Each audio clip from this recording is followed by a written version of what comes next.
लोकसभा चुनाव को लेकर उम्मीदवारों ने कसी कमर, अंदर खाते कर रहे हैं तैयारियां। सबकी नजरें पार्टी पर, क्या मिल पाएगी उन्हें इस बार टिकट? सबसे ज्यादा घमासान मचा है सत्ताधारी पार्टी में। हर बार की तरह क्या इस बार भी सभी पार्टियां पैराशूट से उतारेंगे उम्मीदवार? पार्टी के लिए दिन रात मेहनत करने वाले नेताओं को क्या इस बार भी मिलेगी लॉलीपॉप? क्या चाहती है जनता और क्या है जनता की राय? देखिए सिर्फ और सिर्फ वॉइस ऑफ पानीपत पर।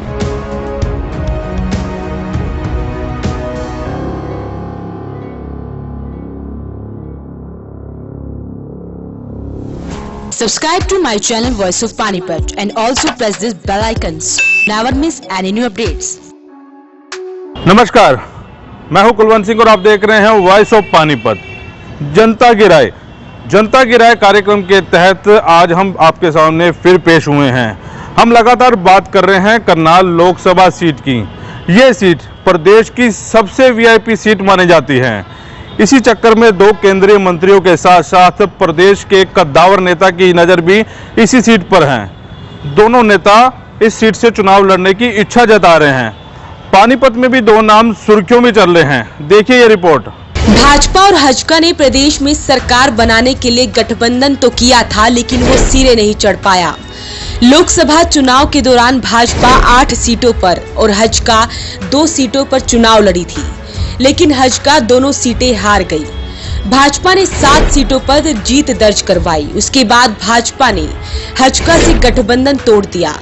करनाल से अश्विनी चोपड़ा सांसद है। उनकी ओर से चुनाव लड़ने से इंकार किए जाने के बाद प्रदेश के कद्दावर नेता अनिल विज का नाम इस सीट से चुनाव लड़ने के लिए सुर्खियों में है। वहीं केंद्रीय मंत्री मेनका गांधी और अरुण जेटली के नाम भी सुर्खियों में चल रहा है। भाजपा को 10 सीटों पर जिताऊ उम्मीदवार चाहिए, जिसकी तलाश उन्होंने शुरू कर दी है। इसकी सूची भी मांगी गई है। करनाल लोकसभा सीट से पूर्व सांसद अरविंद शर्मा, पूर्व मंत्री शशिपाल मेहता, शुगर मिल के चेयरमैन चंद्र प्रकाश कथूरिया के साथ साथ पानीपत के रहने वाले भाजपा के प्रदेश महामंत्री संजय भाटिया और जिला अध्यक्ष प्रमोद विज भी चुनावी जंग में मोर्चा संभालने का मन बना रहे हैं। संजय भाटिया को फिलहाल प्रदेश में बड़ी जिम्मेवारी मिली है, इसलिए वो लोकसभा चुनाव से हाथ पीछे कर सकते हैं। प्रमोद विज भाजपा में फिलहाल जिला अध्यक्ष के पद पर हैं। जिला अध्यक्ष रहते हुए उन्होंने पार्टी के लिए अच्छा काम किया। संगठन और पार्टी की नजरों में प्रमोद विज साफ और ईमानदार छवि के माने जाते हैं। अब देखना होगा कि भाजपा किसको चुनाव में उतारती है। इस सीट पर ज्यादातर बाहरी उम्मीदवारों ने ही जीत दर्ज की है। पार्टियां जो भी रही हों, उन्होंने स्थानीय नेताओं को चुनाव यहां से नहीं लड़वाया। नतीजा ये रहा कि पानीपत का कोई खास विकास नहीं हो सका। जनता के पास चलते हैं, उनकी क्या राय है। इस बार जो है सभी पार्टी को चाहिए स्थानीय जो है लोकसभा चुनाव के लिए प्रत्याशी होना चाहिए। स्थानीय बाहर का जो प्रत्याशी इस बार बर्दाश्त नहीं किया जाएगा। पूरे करनाल क्षेत्र से कोई भी हो, पानीपत हो, करनाल हो, इंद्री का हो, जुंडले का हो, संत का हो, समालके का हो, इसराना का हो, कहीं का भी हो या स्थानीय, उसको जो है लोग प्राथमिकता देंगे, ना कि बाहर के प्रत्याशी को। स्थानीय क्यों होना चाहिए? उनका मूलभूत सुविधाओं का पता नहीं होता। उनको क्या क्या समस्या है पानीपत में, करनाल में, इंद्री में, जुंडला में, उनको पता ही नहीं होता। वो तो बाहर से आते हैं, उसको मिलने के लिए भी वहाँ जाना पड़ता है, बाहर जाना पड़ता है प्रत्याशी को मिलने के लिए। इसलिए जो है लोकसभा चुनाव नज़दीक है, सभी पार्टियों को चाहिए जो है स्थानीय प्रत्याशी जो है होना चाहिए। मेरा ये मानना है कि वर्ष 1971 के आम चुनाव में डॉक्टर माधोराम शर्मा अंतिम धरती पुत्र यहाँ से लोकसभा में गए थे। उसके बाद कोई धरती पुत्र करनाल पानीपत जिलों पर आधारित लोकसभा में नहीं गया है। दुखद विषय ये है कि ये धरती कोई ऐसा पूत पैदा नहीं कर सकी कि जो लोकसभा में जाकर यहाँ की आवाज को बुलंद करे। कई हजार करोड़ रुपए की विदेशी मुद्रा अर्जित करने वाला ये जिला, जिसको भारत सरकार बदले में माउंटी देती है, विकास के लिए तरस रहा है। टेक्सटाइल नगरी होने के बाद यहाँ टेक्सटाइल से संबंधित कोई रिसर्च इंस्टीट्यूट इसलिए नहीं आई कि यहाँ पर पैराशूट से उम्मीदवार उतारे गए हैं और हमने उन्हीं को कामयाब कर दिया गया है। मेरा ये मानना है अगर पैराशूट से भी कोई उम्मीदवार अगर आता है और वो बहुत बड़ा नेता आता है, जैसे एक बार जेटली साहब के बारे में आई थी, तो कोई बुराई नहीं है, वो यहाँ का भला कर सकता है। लेकिन मध्यम दर्जे के जो राजनेता पैराशूट से उतारे जाते हैं, उन्होंने इस जिले का, इस हल्के का कोई विकास नहीं किया। जो भी हुआ है यहाँ के लोगों की मेहनत से हुआ है। अगर पैराशूट से उतारे तो बहुत बड़ा नेता, या फिर धरती पुत्र, मैं इसको कहूँगा पैराशूट के बजाय कि धरती पुत्र को यहाँ से टिकट दे। उसको पता है कि यहाँ क्या समस्याएं हैं, लोगों की क्या आकांक्षाएं हैं, क्या यहाँ होना चाहिए और क्या यहाँ नहीं होना चाहिए। ये शहर सरकार का काम कर रहा है। शहर के उद्यमी जो हैं वो कितने लाख लोगों को रोजगार दे रहे हैं, कितनी बड़ी बात है। जबकि ये काम सरकार का है एम्प्लॉयमेंट देना, और विदेशी मुद्रा अर्जित कर रहे हैं। उसके बाद बाहर से आते हैं, अमेरिका, जर्मनी, जापान से, वो दिल्ली के होटलों में रुकते हैं, पानीपत आना भी पसंद नहीं करते। कितने दुख की बात है कि यहाँ कोई सुविधाएं नहीं दे रहे हैं। डायर्स का भी सिस्टम सारा, यहाँ पर पानी न सूख गया है, पेड़ पौधे सूख गए हैं, सड़कें खराब हैं, किसी किस्म की कोई यहाँ सुविधा इसलिए नहीं है कि हमारे पास धरती पुत्र नहीं है जो हमारी लोकसभा में आवाज उठाए। यहाँ 9 विधानसभा क्षेत्र हैं, उनमें से कोई ऐसा आदमी चुनकर जाना चाहिए कि जो यहाँ के रोजगार के बारे में, यहाँ के उद्योग के बारे में, यहाँ की सिविल एमिनिटीज के बारे में आवाज उठाए। भले वो करनाल से हो, भले वो यहाँ से हो, हमें इस बात में कोई नहीं। अगर पैराशूट से ही कोई आता तो बहुत बड़ा नेता आना चाहिए, बहुत बड़ा नेता आना चाहिए जिसकी एक पहचान हो और जो पानीपत के लिए, करनाल के लिए कुछ काम कर सके। अगर सामान्य वर्ग का नेता आना है तो फिर धरती पुत्र ही है जिसको यहाँ की समस्याओं का पता है। पानी का लेवल 1000 फुट नीचे चला गया है। पानी का संकट पानीपत में आने वाला है। पीने की पानी की जो है अब वो काबिल नहीं रहा है किसी के। ये नहीं कि लोग आरओ से पानी पीते हैं, कुछ नहीं है, उबाले बगैर पानी पीने के काबिल नहीं रहा है। इसलिए नहरी पानी इनको नहीं दे रही सरकार। बिल भी आ रहे हैं, बड़े दुख की बात है। आप डायर से पूछिए, उन पर पानी के बिल आ रहे हैं, कच्चे पानी के। यहाँ पैराशूट से अगर कोई आता है तो बड़ा आए, बहुत बड़ा आए, बड़ा नहीं बहुत बड़ा आए, नहीं तो धरती पुत्र के हक में ही हूँ मैं भी और बहुत लोग भी कि वो उसको यहाँ की सारी बातों का पता है। लोकतंत्र के अंदर क्या होता है, जो ग्रास रूट लेवल का नेता है उसी को समस्याओं का पता होता है। बाहर वाले को यहाँ की क्या समस्याओं का कोई पता नहीं होता। मेरी राय तो ये है कि सर, जब भी हर बार इलेक्शन होता है एमपी का, तो यहाँ पे करनाल लोकसभा पे जो भी उम्मीदवार आता है, चाहे वह कांग्रेस पार्टी का हो या बीजेपी का हो या किसी पार्टी का हो, हर बार वो बाहरी प्रत्याशी को टिकट दे देते हैं। वो बन जाते हैं, उसके बाद वो पब्लिक को पूछते नहीं, ना उनको यहाँ के मुद्दों का पता होता, ना समस्याओं का पता होता है। उसके बाद यहाँ की जनता को धक्के खाने पड़ते हैं।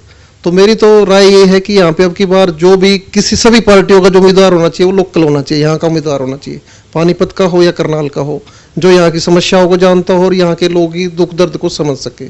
इसलिए मेरी रिक्वेस्ट तो ये है कि सभी पार्टियां अब की बार स्थानीय लीडर को टिकट दे। यहाँ पे अच्छे लीडरों की कमी थोड़ा है कि आप बाहर के लेके आते हो। तो मेरी तो ये दरख्वास्त है कि जितने भी पार्टी है यहाँ पे, चाहे वो कांग्रेस हो या बीजेपी हो, यहाँ के किसी प्रत्याशी को, अच्छी प्रत्याशी को टिकट दे ताकि करनाल लोकसभा का भला हो सके। नहीं, ये बाहर के एमपी बन जाते हैं, फिर वो यहाँ पे आते नहीं। चाहे अब अभी आप मौजूदा एमपी की बात करो, उनको पता ही नहीं, वो अब तो खैर बीमार है, इस बारे में कुछ कहना नहीं चाहिए मेरे को, उनका स्वास्थ्य ठीक नहीं। लेकिन यहाँ के जो लोकल मुद्दे हैं उन पे वो कभी बात ही नहीं करते, ना यहाँ के लोगों की समस्याओं को उठाते। ये पानीपत का जो टोल प्लाजा बना हुआ है, ये जो टोल बनाया था, इसका पानीपत वालों को कोई बेनिफिट नहीं हुआ आज तक। पानीपत वाले सिर्फ टोल देते हैं, फायदा बाहर वाले लोगों को होता है। तो इस प्रकार अगर यहाँ का कोई एमपी होगा तो यहाँ के लोकल मुद्दे उठाएगा, यहाँ के लोगों के काम करेगा। पानीपत इतना बड़ा बिजनेस सिटी है, यहाँ से इतना टैक्स गवर्नमेंट को जाता है, लेकिन यहाँ के लिए कुछ खास आज तक गवर्नमेंट ने किसी ने किया नहीं। तो यहाँ का अगर एमपी होगा लोकल तो यहाँ के मुद्दे उठाएगा, यहाँ पे डेवलपमेंट की बात होएगी, यहाँ पे कोई यूनिवर्सिटी बनेगी या कॉलेज खुलेंगे। यहाँ पे कॉलेजों में की बड़ी कमी है, लड़कियों को बड़ी परेशानी होती है, यहाँ पे लड़कियों की कॉलेज नहीं है। मोदी जी ने बेटी बचाओ बेटी पढ़ाओ अभियान यहीं से स्टार्ट किया था, लेकिन बहुत अच्छा लगता अगर वो उस टाइम यहाँ पे कोई लड़कियों के लिए यूनिवर्सिटी दे के जाते तो बहुत अच्छा होता। देखो, जो ये पैराशूट वाली है, उम्मीदवार अगर अच्छा हो तो पैराशूट से भी आए, चाहे वो कहीं से भी आए। अगर वो उनमें भावना हो कि भैया मैंने इलेक्शन लड़ा है, लोगों ने मेरे को वोट दी है, मेरी पार्टी को वोट दी है और मुझे करना है। तो आदमी तो देखो हिंदुस्तान का ही है ना, उसकी जब तक नीयत ही अच्छी नहीं होगी, अगर आप लोकल भी अगर पानीपत का भी अपना कोई उम्मीदवार उतार ले, अगर उसकी नीयत ही नहीं होगी तो वो फिर हमारे लिए तो पैराशूट हो या लोकल हो, उसका तो कोई फ़ायदा ही नहीं ना। हम तो ये चाहते हैं कि भाई सरकार कोई भी आए, सरकार जो है अपना कोई भी उम्मीदवार उतारे, उसमें एक भावना होनी चाहिए कि भैया मेरे को पब्लिक ने वोट दे के मेरे को यहाँ का सांसद और विधायक बनाया है, तो मैं कुछ यहाँ के लिए करूँ, तभी उस चीज़ का फायदा है। होना चाहिए जिसको किसी काम के लिए मिल सके और अपनी कोई भी कठिनाई उसके आगे पेश कर सके। लोकल कैंडिडेट के सारे फायदे हैं, हर पब्लिक को अवेलेबल होता है, किसी काम के लिए उसे मिल सकते हैं, कोई भी शहर की गांव की कोई समस्या है उसको अपनी दूर करवा सकते हैं। और जो बाहर का कैंडिडेट होगा उससे मिलना भी मुश्किल होगा, इसलिए बाहर का कैंडिडेट की मैं तो समझता हूँ ये आवश्यकता नहीं है। हम कहते हैं लोकल कैंडिडेट होना चाहिए, क्योंकि लोकल जो कैंडिडेट होता है उसके साथ किसी समय किसी आदमी को समस्या आती है तो वो अपनी समस्या लेके उसके पास एमपी के पास जा सकता है जिसको उसने चुना होता है। तो मेरे हिसाब से पैराशूट की बजाय लोकल कैंडिडेट होना चाहिए, चाहे करनाल का हो चाहे पानीपत का। मेरे हिसाब से पानीपत का ज्यादा मैटर है क्योंकि पानीपत का एक मौका मिला नहीं, तो अगर पानीपत का कैंडिडेट होगा तो हम उसको यहाँ से जिता के भेजेंगे। ऐसे ही लोकल कैंडिडेट का ये फायदा है कि आदमी के ऊपर कोई सुख दुख आए तो आदमी हमेशा के उसके पास जा सकता है, 10 मिनट 15 मिनट उसकी गोटी दूर हो गया, कहीं उसका ऑफिस होगा तो मिल सकता है। अब बाहर का कैंडिडेट है उसको दिल्ली जाके कहाँ ढूंढेंगे हम, कहाँ जाके कुछ इतने अम्बाला ढूंढेंगे, कोई पैराशूट का आता है तो उसको बावजूद वो इतनी सुख दुख भी नहीं पहुंच सकेगा। किसी समय आदमी को अर्जेंट काम, देखो हम लोगों को जो काम होता है किसी न किसी नेता से कुछ काम पड़ते रहते हैं लोगों को। अब मैं 24 घंटे अपने ऑफिस में हाजिर हूँ, तो तभी लोगों ने हमें दोबारा चुना है कि ये आदमी 24 घंटे मिलता है। तो ये मेरे कहने का भाव ये है कि अपना कैंडिडेट वो होना चाहिए जो जिस समय मतलब आदमी को 10-15 मिनट के अंदर मिल जाए। सही कोई काम पड़ता है आदमी को, किसी तरह का कोई काम होता है, कोई साइन करवाने होते हैं, किसी ट्रांसपोर्ट लेटर पे कुछ करवाना होता है, तो ये ना हो कि वो बाहर है जी दिल्ली, आपको दिल्ली जाना पड़ेगा, हफ्ते बाद उनका दरबार लगता है यहाँ पानीपत, तो तब आएंगे तब आप काम कराना, वो काम नहीं होना चाहिए। लोकल के बहुत ज्यादा बेनिफिट्स हैं। लोकल तो लोकल ही होता है ना सर, शहरदारी है हमारी। सर हर तरह के काम जो होते हैं लोकल से हम कर सकते हैं, शहरदारी है। जैसे हमारे सामने अशोक नगर है, एमसी लोकल है हमारा, वो लोकल के साथ हम जिसको मर्जी पकड़ सकते हैं ना सर, उसको मिलना बड़ी मुश्किल है, कहाँ से मिलेंगे सर उसको हम जाके? लोकल वाले भी जब मर्जी पकड़ सकते हैं ना सर, हम जब मर्जी। लोकल का यह फायदा होता है कि हम कभी भी उनसे मिल सकते हैं, अपनी समस्या उनको बता सकते हैं, समझा सकते हैं, दिखा सकते हैं। जो पैराशूट से उतारते हैं उनका पता ही नहीं होता कि होते कहाँ हैं। आज तक कोई भी जो सांसद मौजूदा सांसद है हमारे लोकसभा के, आज तक किसी ने कोई भी उनसे मिला है या उन्होंने कोई समस्या का समाधान करा, चाहे वो टोल का समस्या था, चाहे वो गंदगी का समस्या थी या कोई भी समस्या थी, आज तक किसी ने कोई समाधान नहीं है, क्योंकि किसी को पता ही नहीं कि सांसद ही मिलेंगे कहाँ। आज तक उनको किसके मिला ही नहीं है, आज तक किसी को यही नहीं पता कि वो मिलते कहाँ हैं, तो समस्याएं तो बहुत दूर की बात है ना। पानीपत एक ऐतिहासिक नगरी है। जाहिर तौर पर अरबों रुपए का टैक्स यहाँ के व्यापारी सरकार के खाते में डालते हैं, लेकिन नतीजा क्या रहा? न व्यापारी सिक्योर है, न युवाओं का भला हुआ। दैनिक जागरण के वरिष्ठ पत्रकार व समाचार संपादक सतीश श्रीवास्तव जी के पास आपको लिए चलते हैं। उनकी इस मुद्दे पर क्या राय है, आइए आपको दिखाते हैं। यह स्थानीय लोगों की विफलता होती है कि कोई भी पार्टी ऊपर से कैंडिडेट लाती है। इस फिर से समझ लेने की जरूरत है, यह पानीपत और करनाल के लोगों की विफलता होगी कि इस करनाल संसदीय क्षेत्र से कोई बाहर का आदमी चुनाव लड़ने के लिए आएगा। इसमें कहीं से भी उस पार्टी, चाहे वो भारतीय जनता पार्टी हो या कांग्रेस हो, उसका कोई दोष नहीं है, क्योंकि वो तो ऐसा कैंडिडेट चाहेंगे जिसको कि ऑबलाइज कर सकते हों या जिससे ऑबलाइज हुए हों, या वो ऐसा व्यक्ति चाहेंगे, वो लोकल वर्कर, लोकल नेता, लोकल कार्यकर्ता अगर सजग नहीं होगा, अगर आक्रामक अपने मुद्दों पर नहीं होगा, अपने क्षेत्र के हितों के लिए वो संघर्षशील नहीं होगा, तो बाहर से लोग आएंगे और आपको दिखाया जाएगा कि बाहर से बड़े आदमी आ जाएंगे तो आपकी तस्वीर बदल जाएगी। हम तो स्वागत करते हैं कि अगर प्रधानमंत्री नरेंद्र मोदी जी करनाल संसदीय सीट से लड़ना चाहे तो लड़ लें, लेकिन उसके अलावा किसी के लिए जगह नहीं देनी चाहिए। और यह पार्टी के लोगों को सोचना होगा, वो चाहे कांग्रेस हो, चाहे बीजेपी हो, चाहे और कोई राजनीतिक दल हो, उनको यह सोचना होगा। इसमें दो राय नहीं है कि आज तकनीकी की ज़माना है, जिसमें कि सूचनाएं, मुद्दे, विषय का चयन बहुत आसानी से कोई भी कर सकता है और एक टीम होती है जो कि इन मुद्दों का, विषयों का चयन करती है। लेकिन इस मिट्टी से जुड़ाव जो व्यक्ति का होगा वो कैसे पैदा होगा? आप अभी देखिए, हम पानीपत के लोग हैं, हम पानीपत के लोगों ने मुद्दा उठाया कि हमारे जो धरोहर है उनको बचाया जाए। जब हमने मुद्दा उठाया तो सरकार, प्रधानमंत्री ने कुरुक्षेत्र से उद्घाटन किया हमारे धरोहर के लिए। पानीपत की तीनों लड़ाइयों के बारे में एक धरोहर बनाने जा रहे हैं जिसमें लाइट एंड साउंड प्रोग्राम होगा। तो हम जानते हैं मुद्दे, हम तय करेंगे मुद्दे। अब आप पानीपत में इतने इंडस्ट्रियल वर्कर्स हैं, उनके हितों में क्या कर रहे हैं व्यवस्था? सारे डाटा हैं पीएफ डिपार्टमेंट के पास, इनकम टैक्स डिपार्टमेंट के पास, सारे डिपार्टमेंट के पास में। क्या मजदूरों के यहाँ पर बताते हैं लोग कि 3 से 5 लाख मजदूर हैं जो दूसरे जगहों से आए हुए हैं और वो रोज लूट का शिकार हो रहे हैं। इसके लिए कौन जवाबदेह है? इसके लिए वही जवाबदेह है, चूंकि राजनीतिक दल जवाबदेह हैं जो कि कहीं ना कहीं से वोट बैंक के रूप में इस्तेमाल करते हैं। तो बहुत साफ सी बात है कि हमारे जो चुनाव में जो कैंडिडेट उतरने चाहिए वो लोकल चीज़ों को समझते हों, स्थानीय विषयों को समझते हों, स्थानीय चुनौतियों को समझते हों और ट्रांसपेरेंसी लेने के लिए व्यवस्था हो कि लोकल व्यक्ति कोई गड़बड़ नहीं कर रहा हो। इसके लिए आप व्यवस्था चीज़ों को इकट्ठा करने के लगाते हैं, उस आदमी व्यक्ति विशेष में सारी जानकारियां हैं, आप वो ट्रांसपेरेंट तरीके से काम करें, भ्रष्टाचार ना हो इसके लिए काम करें। और ट्रांसपेरेंसी इंटरनेशनल की जो डाटा हैं वो डराने वाली हैं कि रिश्वतखोरी का दर जो है वो बढ़ गया है। तो पारदर्शिता इस दृष्टिकोण से होनी चाहिए कि रिश्वतखोरी ना हो, लोग भ्रष्टाचार ना हो और काम सही तरीके से हो। और स्थानीय व्यक्ति जो है उसका जो अनुभव है, निज अनुभव है, वो बहुत फायदेमंद होगा कहीं ना कहीं से संसदीय क्षेत्र के लिए। तो इसलिए बहुत ज़रूरी है कि सारे राजनीतिक दल एकजुट होकर के इस बात का निर्णय लें कि वो स्थानीय व्यक्ति को ही मैदान में उतारेंगे। और यह स्थानीय हित है। पहले आदमी अपने आप को देखता है, आग लगेगी तो पहले आप भागेंगे, उसके बाद अपने बच्चों को देखेंगे, परिवार को देखेंगे, उसके बाद आप अपने गांव को बचाना चाहेंगे। अगर भूकंप आ गया तो व्यक्ति पहले भागता है। तो पानीपत के लोग और करनाल के लोग मिलकर के पहले पानीपत करनाल को बचाने की कोशिश कर रहे हैं, करनाल संसदीय क्षेत्र को बचाने की कोशिश करें, उसके बाद आप राष्ट्रीय विषयों पर सोच सकते हैं। क्या है पानीपत में? एक यूनिवर्सिटी नहीं है, यहाँ टेक्सटाइल का हब है जो 8,000 करोड़ से ज़्यादा टैक्स देता है सरकार को, और वहाँ पर टेक्सटाइल टेक्नोलॉजी पर एक इंस्टीट्यूट नहीं है। ये शर्मनाक नहीं है?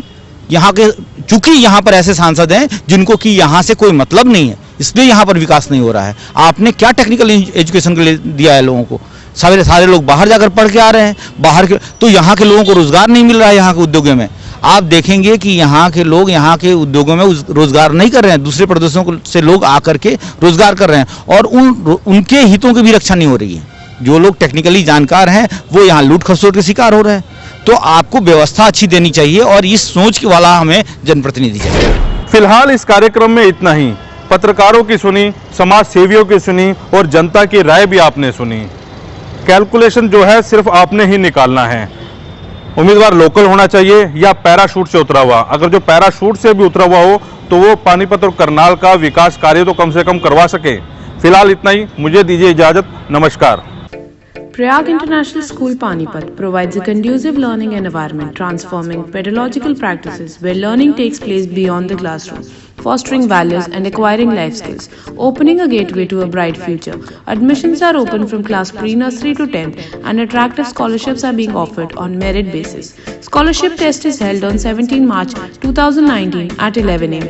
For further details, please contact Prayag International School.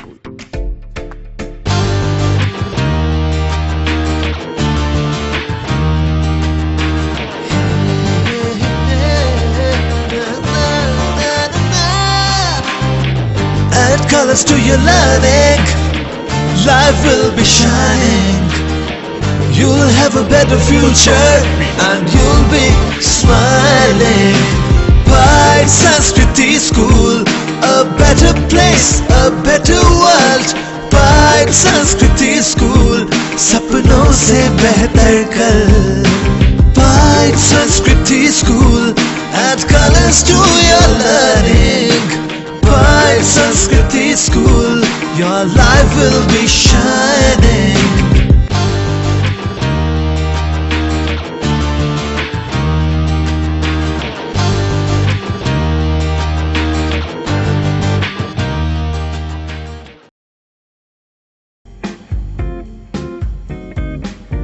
Hyderabadi general अस्पताल एवं nursing home Sanauli road Panipat में अब 24 घंटे सभी प्रकार के हृदय रोगियों के लिए उचित दरों पर कैथ सुविधा शीघ्र खुल रही है।